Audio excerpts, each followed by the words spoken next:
Welcome, everyone. We are starting a new webinar titled Student Life. We welcome you to our 5th version. This one is going to focus more with a student perspective. We won't get into as much detail on some of the aspects as we have in the past. We also do have some more upcoming webinars that will delve more into the admissions and career services. So be sure to check those out later. But we want to make sure that we are here to answer your questions. So be sure that in the discussions here that you do write some over there in the chat section, and then we may even have an opportunity to unmute and ask that question live to the students. So the question becomes, who is participating? So I'm in the background. I'm Catherine Meyer, basically admissions and recruitment director. And I'll be here to cover a couple of slides, but primarily we're going to have Katie Hickman. She is a current MIA student, one of our great hosts here for the GA position, works as a graduate assistant.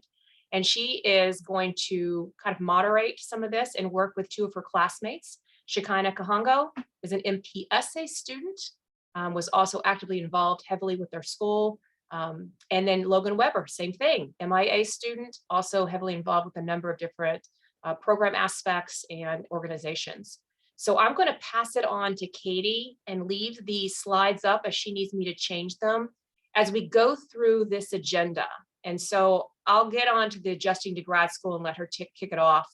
But these are some of the topics we're going to cover in a number of different slides. So the slides won't move as much, but we're going to talk about adjusting to grad school, kind of the curriculum and how you can customize your courses, what the capstone projects are like for those that have been able to get into those and started, the student resources and support, internships and career services, what it's like to live in Bryan College Station, especially from someone transitioning from out of state, opportunities for involvement, and maybe some advice on what I wish I knew when I applied or came to school.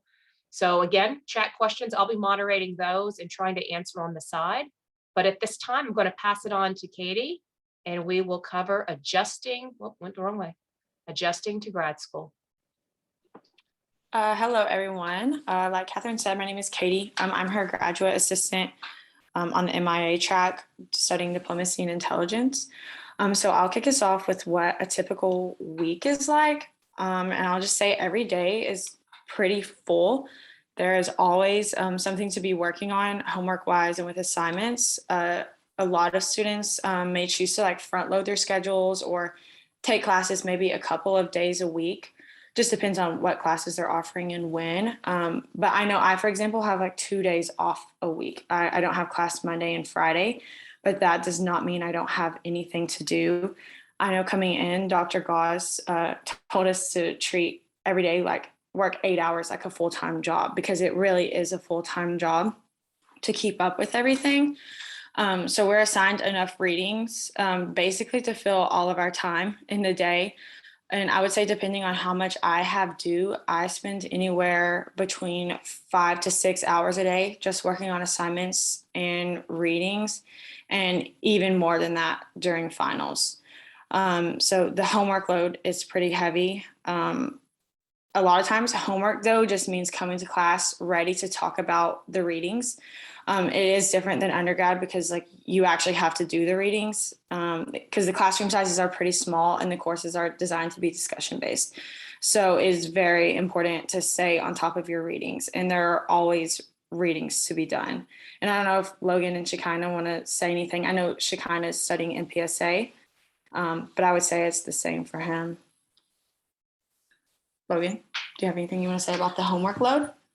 Yeah, so like Katie said, it's a pretty significant amount of work in reading, but you are the cool thing about graduate school is just because you have so much to do doesn't necessarily mean it's like busy work. This is all things that we've taken on because we are pursuing professional careers. So that it's a really cool thing to be around a bunch of different people who have similar interests to you, and you have the ability to dig into all those different resources to build yourself as a professional. So I'm specifically focusing on like cyber policy topics, and I was not a STEM undergrad, so I have a lot of reading to do and catching up and understanding what technical aspects of quote cyber policy I really have to understand. So the workload may be a little bit bigger and a little bit harder, but it's not because it's busy work. It's something that you're actively going after and trying to build your hireability for employers. Yeah, I know kind of off what Logan was saying, because most people are in this program because they're interested in international affairs or public administration. The homework we're doing and the readings we're doing is a lot of times interesting. And I'm not going to say all of them are, some of them are very scholarly based, but I know right now I'm reading a book about money laundering, for example, for one of my classes. So it's actually like an interesting book to read. And so I feel like I'm like, while I'm doing homework, a lot of times I'm learning about stuff I'm super interested in. Shekinah, do you have anything you want to add, or do you want to move on? I know some people are asking questions right now. Let's see. No, I think you've covered it pretty well, both of you. So we can move to the next thing. Okay. Hold on. I'm reading over some of these questions. If you want to go, I can read over these. Okay. So I'll talk about the faculty mix while Logan sorts through the questions. So that was one thing that really sold me on the program, was the mix of like academics and with practitioners in the field, because they both have very interesting and different perspectives to offer. I want to work for the State Department. I want to join the Foreign Service later. So my first semester, I had a class with Ambassador Napper. So I just feel like it was so different for me for undergrad coming in, where I was actually getting to learn from people who had the careers that we want to have. And I took Professor Olson's class too, and he worked at the CIA. So there's so many people here who have had very notable careers at the places we want to work for. And that being said, going on to the next bullet point, faculty have high expectations of us. So you have to have that professional mentality. You have to do the time management. And I see one person had a question about working, and I have worked throughout this. The first couple of semesters I was here, the first couple of months, I was here, I didn't have a job. And I actually found that when I started working, because I got an internship on campus, and that's where I did my summer internship too, it added a lot more structure to my day.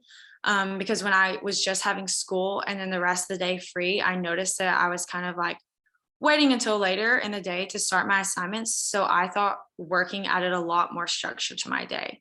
And it also like forced me to manage my time better. So it is definitely possible to work. And like I said, I actually think it has helped me, and I've worked the whole time. So if that's something you're concerned about, it's definitely possible to do. And it's working is a great opportunity to use whatever you're learning in the classroom to, the best case scenario is trying to find a professor or somebody that you're really interested in their background and some of the things that they've done in the past, so that you can really use the education and supplement it with the things that you're working on. So that's the ideal situation, and it requires you to really feel out professors and other people who are working in the fields you're interested in.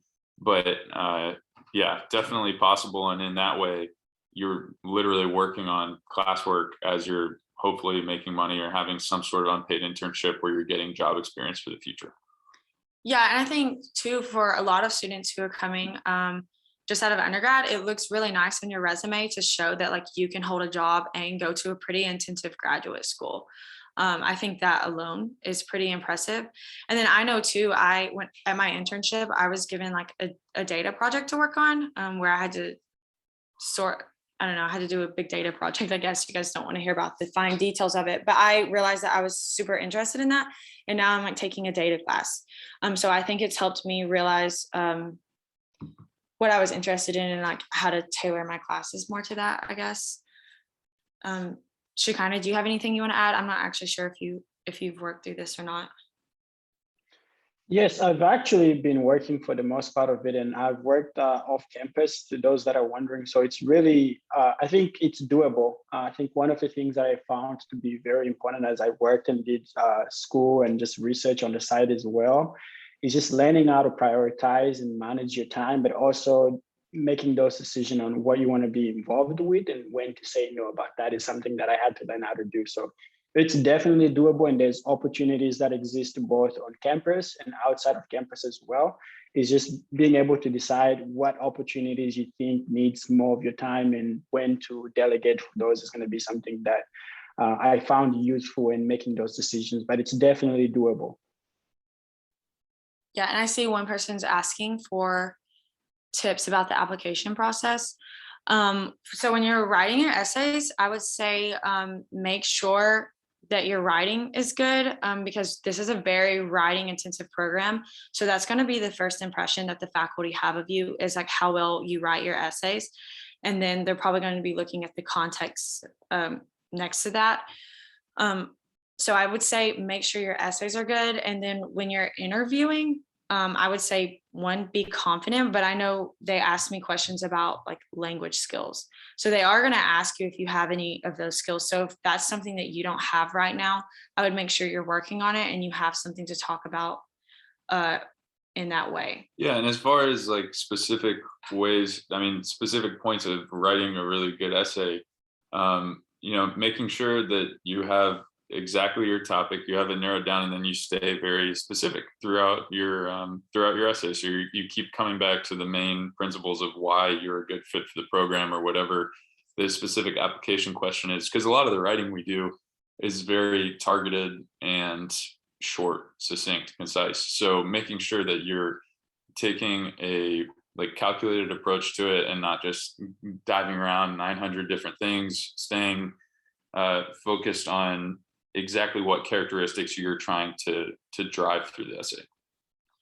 Yeah, I know, for example, in Ambassador Napper's class, for our final project, he would dock us like a whole letter grade if we made more than 2 like grammatical mistakes in our paper. And he was actually who interviewed me as well. So I know that he was paying attention to the writing in my essays and like punctuation and like how well they were written. So I would say work with your undergrad or your writing department and get help writing those essays if you can. Also, don't get someone else to write them, but make sure they're good essays. And so we can also clear up the first question from John up here at the top, the personal experience getting support from the Bush School in regard to getting internships and careers in the area of choice. So 2 things that are great about the Bush School are we have a very strong alumni network. I was saying just the other day that the most useful resource for me has been the second years that I met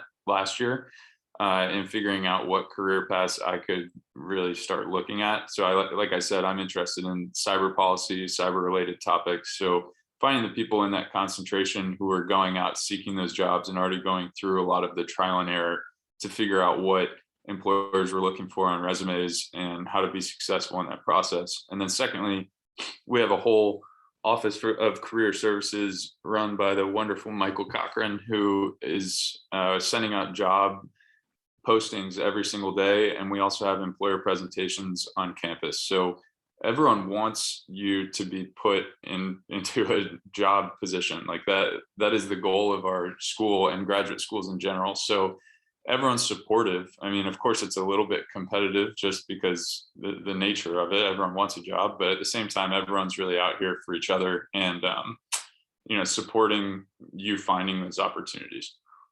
Yeah, I'll say we have a really great career services staff who will help, who will do their best to help you, but they aren't getting the job for you. So you have to put in the work. You have to write your resume, and they'll look it over and they'll give you tips, and they'll give you tips for like tailoring your cover letter to a specific job, or they'll reach out to an alumni or give you alumni contact at the organization you're applying for. But you have to put in the work to get like the internships and the job yourself.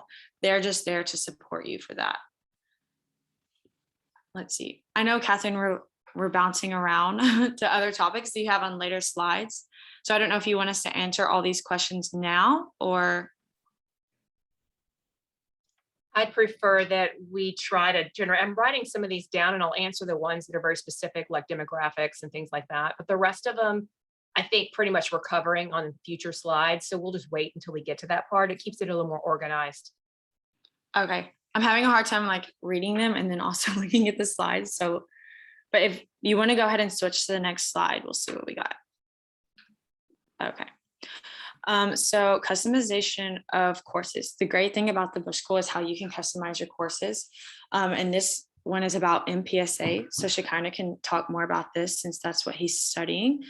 But you can come in, you have to declare a track, and then you can declare these concentrations. MPSA students don't have to have a concentration, but these are some of the things that are available for you to study. So Shekinah, I don't know if you want to talk about what you're studying in your concentrations. Yeah, definitely. I am on the MPSA track. I am on the public management, and then my concentration is on Homeland Security and National Defense with social justice certificate as well. So one of the things I think we have that's very unique at the Bush School, and I think this might be across the IA side as well, is the opportunity for you to be able to get a specialty in any one of these concentration. And if there's something that you're really interested in, you can get a combination of different classes, even from other graduate department, and then make that a specialty of yours if you want. So there's a lot of flexibility in building those. So that's something that's really unique. And I really love the pairing that I get from my public management track, but also the Homeland Security and National Defense. So I get to see both sides of the policy, but also the intelligence aspect of things. So it's really, really good opportunity for people to be able to get knowledge in all aspects of things. And this is also answers that question of the Bush School is so focused on professionals. How does this translate? But you can see that with a combination of like different skills from the management and also the Intel area, you can be able to work into any field once you graduate. So that really works out well for Bush students. Yeah, and I know, so MIA students, which that's on the next slide, have to declare 2 concentrations. But Logan, for example, is taking a class on the MPSA side. So we have to have 3 classes in each concentration, and then the rest is elective. So he's taking a water policy class, which I would say doesn't really fit into his cyber class or his cyber concentration too much. But you have the option to take classes that you're interested in, and you can even take classes in other departments on campus, which I know Logan is doing. If you want to talk about that. Yeah, absolutely. So like Katie said, you have to meet your concentration requirements, which I believe is 3 courses in each concentration. And that can vary. I mean, some people end up even getting a 3rd concentration and they didn't even know that they were doing it. They were just taking courses they were interested in, and they ended up lining up. But yeah, so as far as the cyber policy concentration goes, we have courses that count for the concentration that you cross-register with on campus at the business school, and then the computer science and engineering campus. And I'm also, like Katie said, taking a policy side course just because we often talk about how water is a national security issue. So I figured that maybe something that is useful in the future. So you can really tailor it, customize it however you would like. Yeah, and I have a good friend who is interested in journalism as well. So she built her own concentration, and she's taking classes in the comms department. So if there's something up here that, or something that's not up here that you're interested in, you can work to get it approved to make your own concentration. But I know I'm interested in like grand strategy and history, and that's not my concentration, but I've been able to take 2 classes in that subject, and they were like some of the best classes that I've had at the Bush School. So I recommend that you take classes, like, because I didn't know what grand strategy was. And so I found out it was like a lot of history kind of, which I'm super interested in. So I'm glad that like we have the flexibility to take classes that we would have never taken otherwise. So I love the Bush School for that reason. Does anybody have any question about anything like this? Let me see. Okay, so I guess your advisor, that depends, like how much do you want to meet with your advisor? My advisor is Ambassador Napper, and I've already fulfilled, and he's over the diplomacy concentration, and I've already fulfilled that. So I'll meet with him occasionally to talk about, I guess, career advice. But he didn't really help me build my concentration so much, just because I already knew that that's what I wanted to concentrate in when I got here. But if you're interested in, say, cyber or the Middle East, then you can reach out to like the advisors for those concentrations and learn more about it, if that's something you want to do. But it just depends on, like, I guess it's a two-way street. Like, how much do you want to meet with them to talk about it? And then if you want to meet a lot, then they will definitely be there for you in that way. I'll go a step further and even say that if you are assigned an advisor when you get here at orientation and you find a match in a different area that you think would be beneficial to you, you can go and meet with that professor and they can take you on if they've got the inclination to do that, depending on how many they've already been assigned, or some may have moved from them to another. So definitely the advisor is there to bounce ideas off, as are your classmates and the career services, and everyone else here. So they are here for sounding board for sure. Yeah. And then I'm going to go ahead and roll over for a Sorry. second and talk about those graduate certificates. And then I'll pass it back to the students again. Because as Shekinah had mentioned, with his interest in whether he partners that with a certificate is what a lot of our students do. And so those graduate certificates exist kind of on the side. You would have to apply for them and be accepted. But let's say that you are an MPSA student who wants to incur some other additional classwork or a credential. By signing up for that certificate, you can, for the same cost, other than that application fee, take those courses and get an additional credential that exists not only on your transcript, but your resume as well. So for the past few years, my GA has been an MPSA student, and 2 out of the 3 had done a certificate of Homeland Security.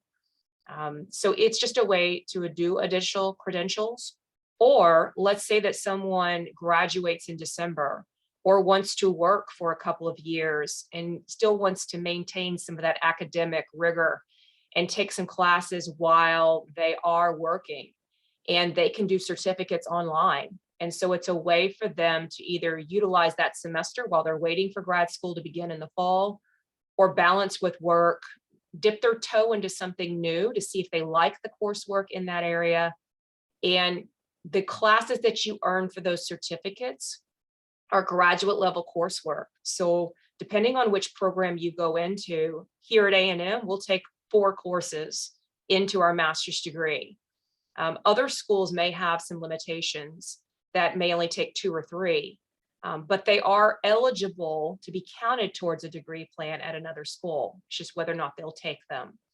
So working for these is not just that standalone credential. It could also be used towards your degree. And in the case of the Master of International Affairs, it could shave off a semester if you did all 4 classes ahead of time. And so we do have certificate in advanced international affairs students who come in and will graduate in December rather than May. So that's just a possibility. The Master of Public Service and Administration does not allow early graduation because of their capstone is a year-long requirement, but the IA is only a semester, so they do. So we added 2 additional ones. That's why they're in a different color. The Geospatial Intelligence and Cybersecurity Policy are 2 certificates that are offered here on campus that you can take if you're a student here, combined with those 2 departments to do it. Those 4 that are in maroon that are listed with the CAIA, CHLS and stuff, those are ours. So those are available online or on campus. So you can either switch your enrollment depending on what classes are being offered where, or completely do it online if you desire. So we have many concentration interests that are built underneath these. So for instance, Certificate in Advanced International Affairs does have headings of intelligence, diplomacy, things like that. And Texas A&M seniors, anyone out there for that that's listening to this, you can enroll in your senior year. So if that's something you've got some coursework availability, you can try to work some classes in. So just keep in mind, if you are interested in the CAIA, you do have to start that before you start the master's degree, because otherwise they are the same thing in a sense. It's just the MIA is much longer. It's 16 courses instead of 4. All right, so if anybody has questions about those kinds of things, you can send those to for chat. Otherwise, I'm going to move on and let Katie pick up on the capstones, because again, this is part of the curriculum, part of the courses work you're taking, and add a lot of relevancy for the type of preparation you're getting for your career. It's all yours, Katie. Okay, so like Catherine said, capstone is required for students to graduate. For MPSA, it's your whole second year. And for the IA side, it's usually your last semester that you're here. And it's basically a big consulting project. You work under a faculty member and work on a project for like an organization, like a think tank or government agency. And then at the end of it, you present your results. And I have not done capstone yet, but Logan and Shekinah are both in capstone now. So Shekinah, do you want to start and tell us about your capstone project? Yes. So capstone is a professional experience that you get to work with in groups that ranges between 6 and 12.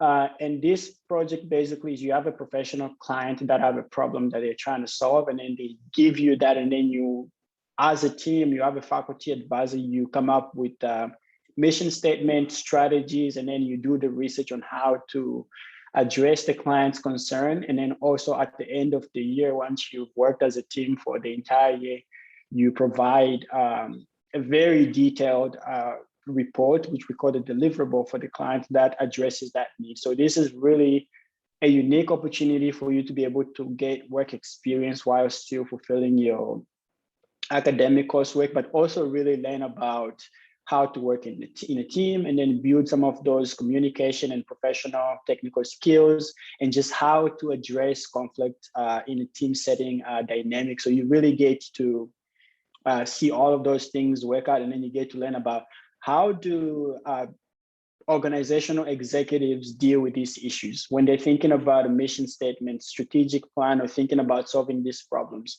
How do they approach those things? And then capstone is that setting where you get to exercise all of those things.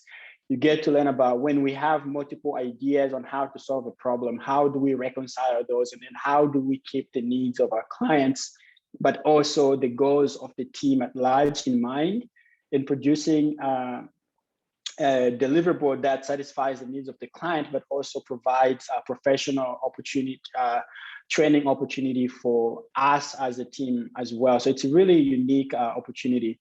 My capstone project this year, we're looking at the nonprofit Academic Accreditation Council Center, and then we're reviewing their curriculum guidelines and hopefully offering some recommendations that can allow them to expand into other continents that they have not been able to reach in terms of like curriculum for nonprofit education centers. So that's really interesting to be able to look into what is the nonprofit looking like in international countries versus the United States, and then making recommendations that can hopefully allow them to be able to expand and reach the needs of the global nonprofit sector. So that's a really good product. And that's just an example of how we work, the opportunity capstone provides for students to be able to work with clients in meeting some of like real world pressing issues. Shekinah, how much would you say, like, how is capstone different from like a normal 3 credit hour course? Like, do you spend more time working on capstone each week, or is it about the same? I guess how much time goes into it each week, would you say? Capstone takes a lot of time because it's a year-long project. And then this is a project where you get to define everything. And then you have probably it's going to be the biggest group project you're going to have at the Bush School. So on average, it takes about between 15 to 20 hours a week in that capstone itself. So it's a busy project, and that's where really discipline comes in deciding what things you get to do and what you get to say no to, and how you prioritize your working schedule as well as your school schedule, because you want to make sure you're balancing between your capstone class, because you're going to have meetings in class meetings, you're going to have outside class meeting, and then you're going to have research you're going to have to do outside, and then you have to present those. But you also have 3 or 4 other classes that you're going to have to respond to as well. So it's really a delicate balance for sure. Okay, and I see Joe asked if you would have to go find another program. So it's not something you would have to go find. Just to clarify that. We get a list that comes out every fall of the capstones that are offered, and you put down your top 3, and then you're placed in one. And usually students get their one of the ones, their top 2. So it's not something you have to find. It's a course you enroll in, and you can kind of pick which one you want to do. But Logan is also in capstone. So do you want to, and he's an IA student. So do you want to tell us a little bit about yours? Yeah, so for IAs, the capstone is a little bit different in that it's a more of a sprint, I guess, because we do it over the course of one semester. So in the fall, generally there's 1 or 2 capstones offered, and then all of the other IA students end up doing capstone in spring among a variety of different clients. So for example, our client, and this speaks to there was a question about pursuing a career in academics. And one of the things that we're doing right now is we're working for a client at the Atlantic Council, which is a think tank in Washington, D.C., working with one of the researchers there who had a long career in public service. And now he's doing research primarily focused on China. So he's tasked us with doing a deep dive into grand strategy of the United States toward China, and then figuring out a best route forward. So looking at historically, looking at domestic politics in both China and the United States, figuring out what's necessary to actually drive a grand strategy. So looking at big diplomatic, economic, and military positioning and current issues.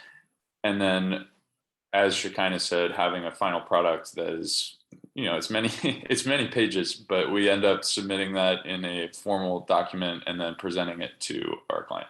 So if you're interested in pursuing scholarly work or academic research, we have more than enough professors here that would be willing to guide you, because I think all of them are publishing things all the time, depending on whether or not they do it in shorter form or longer form. Just depends on what they're really interested in and what their background is. So it's going to be a little bit of you figuring out who can be the best mentor or advisor for you in terms of looking for those types of careers or potentially pursuing a higher degree past master's.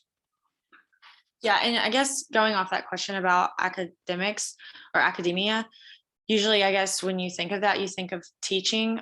So you would probably have to have a PhD for that. But I know a guy last year who's like a research fellow at National Nuclear Security Agency, I believe. And he does research, and he only has a master's degree. So if you're interested in getting a job, I guess, where you just do research, you could probably get a job at a think tank or get a fellowship like that. But if you want to do like academia, like the teaching route, then yeah, like Catherine said, we're professional focused. You would probably have to have a PhD for that. Does anybody have any more questions about capstone or anything that they want to ask, or we can move on to the next slide? Okay, so we'll move on. So this is a list of some of the student resources that we have. The leadership program I can talk about. We have a coordinator who does that, and she puts on workshops. And it's like Clifton Strengths workshop or Myers-Briggs or conflict management, time management. I've done, I think, 3 workshops now. I did the time management one, I know. And she just goes over like, and now I did that one my first semester because I was still adapting to the whole grad school. It's different than undergrad, like we said. So I was still adjusting, and the time management course really helped me, I guess, write out my days, how to organize my days, how to manage my time better. And then if you complete the leadership program, you can get the Dean's Leadership Certificate when you graduate, which anything leadership looks good on your resume. So I'm planning on completing that before I graduate. And then the writing program, I know Logan and I both have taken that. Shekinah, have you taken the writing program? I have started it, but I'm not fully done with it yet. Okay, so you can take it in the format of workshops, or you can enroll in a 0 credit hour course that meets 1 hour each week. And I found that to be super helpful in structuring my writing. The biggest thing that she goes over with us is the bottom line up front method. It's called the Bluff writing method. And it really helps you focus or set your focus on what you're writing about and organize your writing. So I found the writing program to be super beneficial. And then also she goes over how to set up an online e-portfolio. It's basically like an online resume using WordPress or a platform like that. And I haven't finished mine yet. It's due, I think, in February. But I know I've seen several jobs online and internships where they have an option to submit an e-portfolio. So I've seen that quite a bit. So I think that's going to be helpful when I have everything set up. And the reason I haven't finished it yet is because I'm trying to get more writing samples to put on there, I guess, write more papers. But that is something I've just been working on every now and then because it's due like February of your second year. And then, Logan, do you want to talk about the writing program or did I cover it for you? Yeah, I mean, I think that's most of it. Like I was talking about before, you end up doing a lot of writing and reading. And I think, if you apply to a program like this, where you're looking to do something in government and public service or policy in general, you're going to be doing a ton of reading and writing. So writing effectively, writing succinctly is reflected in the application like we were talking about, but also it's something that's always, you're always getting better at, and it's going to be pretty central to communicating as a professional in any career that comes after this degree. Yeah, I'll say too, this program is so writing intensive. I know in undergrad, a lot of my finals were multiple choice tests and tests like that. Our finals here, I would say 98% of them, 99% of them are papers. And some of them are really long papers. So the writing program helps. And I was just meeting with a professor the other day, and I was applying for a job, and he was looking over my materials. And he told me, because I have like coursework listed on my resume, he told me to list the writing one first, because he said, especially for the job I was applying for, but that's super important for employers. And I hear professors say all the time that people can't write anymore. So I think it's super important to prioritize that skill and to show that off on your resume. So I'm really glad I took that course and that I have a writing course on my transcript now. And then the institutes and centers. So we have a variety of institutes. Like we have the Mosbacher Center for Trade, the Center for Grand Strategy. And those are great ways for students to get involved and to meet, go to like speaking events, because we'll bring in speakers who will talk about whatever they're studying, I guess, and relevant to the center. And it's a great way to network, to meet people. And it's also a great way to meet professors that you wouldn't have in class. So I'm the student leader for the John Quincy Adams Society, which is part of the Center for Grand Strategy. And just the other day, I was at a meeting for that, and I have never met the professor that I actually just mentioned, who was helping me get a job or apply for a job. And so I was able to go to that informational meeting about that and network with professors I've never had. And now I have a dialogue with one of them who is putting me in contact with his contacts at a company. So it's really important to get involved in these centers and organizations, just because it's a great way to meet people. And professors at the Bush School are always willing to help you. So it's really important to get to know them if you can. Shekinah, are you involved with any of the centers or programs, or do you guys have anything you want to say about that? I kind of covered a lot of it. Okay. Nothing specific. Okay, I'll move on. Well, I kind of talked about the speakers and conferences there. So a lot of the speakers that come in are associated with the institutes and centers. And then networking with alumni and guests. I am part of the Ambassadors Council at the Bush School, and I think that this was a phenomenal way to network with people. So what the Ambassadors Council does is they this is volunteers who host, I guess, the events, and they'll show people to their seats and they'll work the dinners. And so it's a great way to meet with notable people. And I was able to meet Neil Bush at one of the events. And that was an awesome experience. And it's a great way. I know we had an event where a former ambassador spoke to us and he gave everybody his phone number. So it's a great way to get involved in organizations like that, where you can network with people. And you can also do that through career services as well. I know career services has put me in touch with people at companies that I'm interested in, and said, reach out to this person, they can look over your resume. So that's a great way to network as well. And does anybody have any questions about that? I saw a question just come in. It's about Capstone. Sure. Oh, Catherine answered it. Okay. And then international travel opportunities. I don't know too many people who have traveled since I've been here just because of COVID. But it's definitely an option if you want to do an overseas internship. For example, when I was in undergrad, I did an internship with the Department of State in Poland, and that was all out of pocket for me because it was unpaid.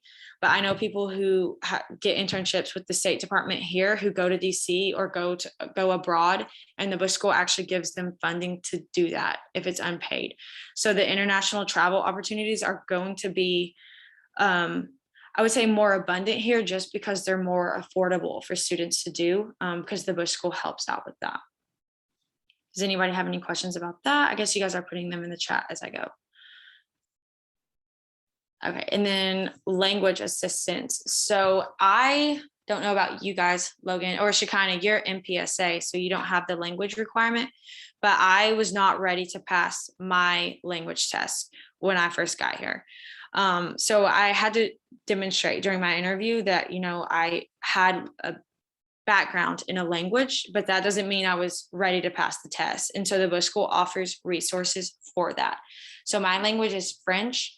And I know, we have a French language tutor, and we have them for different levels. So if you're beginner or intermediate or advanced, we have people you can work with for that. So we meet for like an hour each week, and we just discuss things that they'll talk about on the oral proficiency interview. And we also have free access to Rosetta Stone. Logan, have you met with anybody for your language? Yes. So generally they have groups for the critical languages, and then depending on how many people or what kind of demand there is for the language group, they will find tutors to meet with people. So we actually just started ours about 2 weeks ago. I studied Russian, so it's great too, because I know MPSA students don't have the language requirement, but if they want to learn a language, then they get free access to Rosetta Stone as well, or they can meet with a tutor too. And if you have already passed your OPI in one language and you want to start another language, then you can do that. We can set you up with a tutor for that. And you can go on a language immersion in the summer if you want to. So there are lots of options for languages there.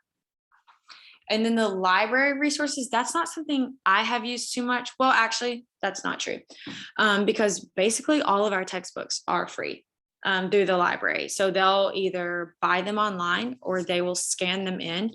And that has absolutely been incredible. It has saved me so much money just being able to access pretty much all of my readings online through the library. And when you end up doing more in-depth research with your capstone, you'll really tap into the library resources and the staff who, I mean, we don't know how many materials there are out there, but once you dive into it, you can be overwhelmed very quickly. So these people are there to really help guide you and find the resources you need, especially in completing a capstone. I think that was, or doing an independent research project that you may be doing by yourself or with a professor. Yeah, so I actually didn't know this about librarians, but like one of their main jobs is to research.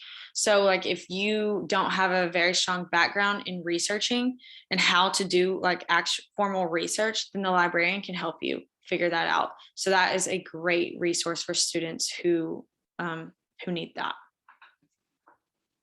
So if you want to go to the next slide. Okay, we kind of already talked about internships and career services a little bit. I did my internship on campus. So I got an internship at International Student Services last fall, and it was a year long. So I did it over the summer too. And I was working with immigration related stuff. And I just applied through campus. So I didn't use career services for that. Shekinah, Logan, do you guys want to talk about your internships at all? Or because I know Logan did. So Logan got an internship, sorry to speak for him, through something that our career services sent out. So. Oh yeah, that's a great point. So I did a couple different things last year. Like I said, I mean, dipping your toe in and talking to the resources and people here to try to figure out where you fit. Last year I worked research or graduate student or what graduate research assistant Yes. position, graduate research assistant position, where I was doing a bunch of primary source research for an article that will probably be published this year. But then going into the summer, I had the opportunity to work with a consulting or a sustainable development consultant company that's working with towns in the Midwest to kind of grow their livability largely. So we were dealing with public grants and then also with private funding and tackling pretty big problems. So that opportunity came through some of the resources that we had at Career Services and me responding to an email, having an ongoing conversation with Michael Cochran, who's our point person for Career Services here, and then getting my materials across to that employer. So he was incremental in making that all happen. Yeah, and before Shekinah, you can talk about your internship too, but I'll just say a lot of students had a hard time getting an internship last year because of COVID. And so the Bush School like really met that need, and faculty offered internship positions, I guess, for students to do research.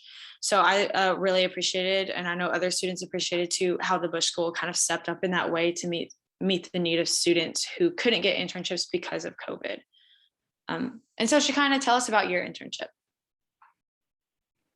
Well, I think for my internship, I was really fortunate to be able to stay local and work with 3 different I&M professors. So I got to work with the professor on the IS side, Dr. Gottlieb, who just left, I believe. And then I worked with Dr. Compton, and then I worked with the professor in the political science department. So I was just, 2 of them were working on a book project that I was really helping them just find sources, review, and help them with bibliographies and all that kind of stuff that they really needed to do.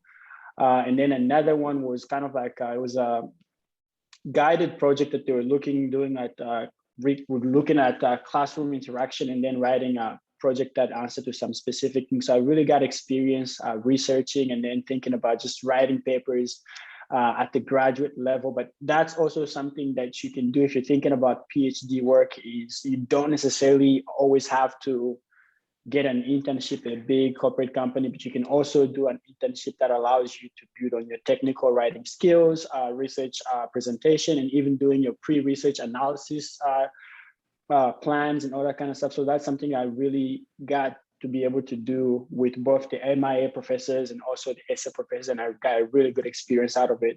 And I'm actually still working with those professors now the semester, and I'm getting paid to do that. So it's one of those things that you can do, is get to work closely with the professors and see what they're interested in, and then develop your own interest afterward. And those things can carry with you if you want to go to a PhD program, even law school. And that's just a really nice way to network your way through some of those opportunities. So I really enjoyed that experience. Thank you. Does anybody have any questions about the types of internships? I know that you have a lot of options for where you work kind of. So I worked on campus, like I said, but mine had an international focus because I was dealing with immigration. So you really have a lot of options available to you. And we have, the Bush School does employer presentations almost every single day during the lunch hour, if not every day, where employers come and talk to us about not only career opportunities, but internship opportunities as well. So just the amount of places that are available for students to apply to is overwhelming, but you'll realize that there are a lot of options. So you can do internships abroad. Like I said, a lot of students did internships with the State Department. This year they were virtual, but a lot of students go abroad for that. I had my best friend here did an internship in Dubai this summer. She has a journalism concentration, so she got an internship at Arabia Business, which is like a magazine over there. And the Bush School, so she actually got this internship through Career Services. So Michael Cochran, who Logan mentioned, one of his really great friends has a contact there. So he helped set that up for her in that way. So we really have connections everywhere. And depending on what you're interested in, we can find you a connection somewhere and where you can chat with that person and network and see what opportunities are available for you. So living in College Station. College Station is a great place to live. It's far enough away from the major cities to be affordable, which is what drew me here. But it still has that college town feel. It's close enough to the cities rather, but it still feels like a college town. But one thing I was really attracted to was the price point, because looking at DC schools, not only do they cost like way more than the Bush School does, but just living in those cities alone is so expensive. So it would have just been a lot, I guess, but it's very drivable. If you don't have a car, we have Texas A&M has a bus system that has bus stops all over the city. So it's really easy to get around, and it's pretty small. And like I said, the cost of living here is fantastic. And then I already kind of covered holding a job and the cost of living, like I just talked about. Does anybody have questions about College Station just in general? I was here over the summer and I found it to be a great place to be. Let's see, options for student exchange program. Yeah, so I know about the student exchange program. I know a student who, I think he's going to Estonia for a semester. He's in the 3+2 program, but I have heard of students going abroad for a semester. But Catherine can probably talk more about that if you want to, Catherine. I didn't want to take too much time on it. There's a couple of exchanges that we have coordinated with several other universities. So Germany, China, Wales, I believe Korea. Sometimes we'll have students here for a semester, and sometimes we'll send students abroad. I don't know that any of them are on it right now, just too much in the air with COVID. But typically there's a handful of students that will pursue that. So yes, it is an option. But I'm going to move on to the student interest and getting active on campus, because we have about 7 or 8 minutes left. And I want to make sure you guys have a chance to talk about your organizations as well. Okay, perfect. So this is a list of some of the organizations we have on campus. The first one's Public Service Organization, and it's exactly what it sounds like. It's an organization for public service. I know they partner with Habitat for Humanity, the Brazos Valley Food Bank, and they do food drives, for example, where we collect canned food to give to the food bank. So that's a great way to give back, and it really encompasses what the Bush School is all about, which is public service. And then Student Government Association, I'm going to let Shekinah talk about, because he is, I believe, the president of that. Right. Student Government Association is really a unique way to be able to say what the Bush School, and this is really an opportunity where you get to save all students, interact with them, because you get to see aspect of what they like in classes, what they don't like, and then if they have something that they really feel like needs to be addressed, they go through Student Government Association, and then we talk to the administrations on a regular basis and say, this is what our students are feeling. So student government is really a unique way to be able to pair up some of the things you learn in class and you see, and then be able to translate them into how you see them in practice as someone aspiring to be a public servant. So it's a great opportunity that I recommend everybody that's, if you're thinking about coming here, that you really take a close look into, because it's a really good way to grow your interpersonal skills, leadership, management, and really a unique way to combine classroom material with practice as well. Thank you. And then the Foreign Language and Culture Society, I kind of already talked about that, but that is like the students who get the tutors together and they help out with that. It's kind of exactly what it sounds like. And then we have the Alexander Hamilton Society, the John Quincy Adams Society, which I said I'm the student leader for that. And I think these organizations are a great way to get involved in like a subject that maybe you're not studying, because the John Quincy Adams Society has a grand strategy focus, and that's not my concentration. Like I said, I've taken a couple classes in that, but I know I had a guy reach out to me the other day who's in the engineering department on campus. So you don't have to know about grand strategy, and it can just be an opportunity for you to come in and learn about that. So I know we're having a meeting coming up at the end of October. And then I know last year we did a winter reading cohort where bunch of us read books that were bought by the Center for Grand Strategy. So we didn't have to pay for them. We read it over winter break. And then before we came back to school, we just had a couple of meetings over Zoom where we talked about it and we asked questions about the book. And we had a really interesting discussion. And we're going to do that again this year too. So I think it's a great way to learn about subjects that maybe you don't know about yet or something that you're not studying. And I talked about Ambassadors Council, which I'm involved in. And that is an organization that basically whose job is to represent the Bush School at events. I guess it's when we invite speakers in or have guests, it's the first line of students that we send out to represent the school. And it's a great way to give back to the school, and it's a great way to network and meet people. And then career clubs, unfortunately, Logan had to step out because he had a meeting about his career club, but he's part of the cyber career club. And what they are doing is bringing in maybe alumni who have careers in cyber related fields to speak to the club and for them to get to know each other and to network. And then they're also participating in like campus events with other like cyber related clubs. So there are lots of ways to get involved and to learn about different subjects you're not studying just by being involved in these clubs. And I guess we can turn it over to student questions. If students have any more questions, if you want to unmute or if you want to keep putting them in the chat. And while we're waiting on that, I wanted to comment, is there a connection between the Bush School students and students at other departments at Texas A&M? And I wanted to answer that verbally as well as what I had chatted, but there's over 1,000 different organizations and clubs here at Texas A&M. There's no shortage of things to get involved in, but we do have an active Office of Graduate and Professional Studies here at Texas A&M, and that graduate council as well. So there are ways to just participate in more of that professional graduate atmosphere, which can include some more of that research elements for those that are interested in that. And many times they'll have socials and other activities that you can meet other people, even outside of the Bush School. So yes, those kinds of things do exist here. Any questions you guys have? We'd love to answer it. You can unmute if you want. We've got about 3 more minutes left.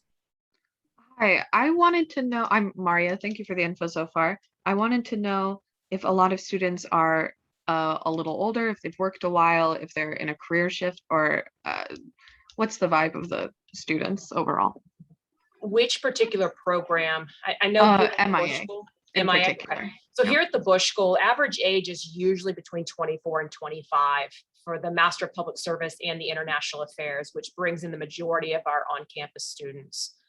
And I would say that a lot of them, somewhere hovering between 60 and 70%, are typically are here within 3 years of their undergrad. So specifically, it's a little bit of a younger, which is why we have programs like leadership and the workshops. But there are a few who are coming mid-career level who are switching careers or delving into a different interest for themselves. You just won't see that as commonly here as you would in other programs. Usually in major metropolitan areas, you'll see that a little more common. So I hope that helps. And then I also saw a question here. What do you think will set us apart in our written application? We're definitely going to have our own admissions webinar, which is coming up soon, where we can cover more on those specific elements. I want to put this public services and noble calling real quick on this and follow-up questions, but I'm going to jump to, if you need to get a hold of our students, I want to leave this slide up here. And the slide after this, which will come out to you, will also highlight that admissions webinar that we will be holding is on October the 14th. So let's save that question for how to set ourselves apart. We'll definitely be covering that. If you've got questions for follow-up that you want to get a hold of Katie or Shekinah or Logan, feel free to jot down their email addresses that are here and reach out to them directly. They are also a great resource, especially Katie, in putting you in touch with students who might be in a certain research area that you're interested in. Say you want to do nonprofits or something with cyber, we can find you the right student for that. And I talk just to want to them. say, Yep. on there, my email is at tamu.edu. Sorry. So just, yeah, the same as Yep. Logan and Shekinah, it's just do the at Tamu instead of Gmail. I'm gonna But please fix reach that. out to me if you have questions. I'm Zooming with someone on Friday who has questions to ask, and I don't mind meeting with you one-on-one over Zoom if you want to chat, or like if you want to meet with Shekinah or an MPSA student.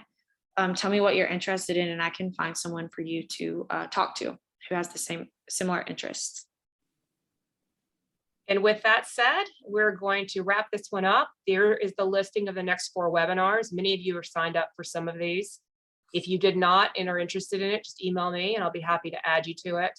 We also have some Zoom Q&A hours where you can drop in.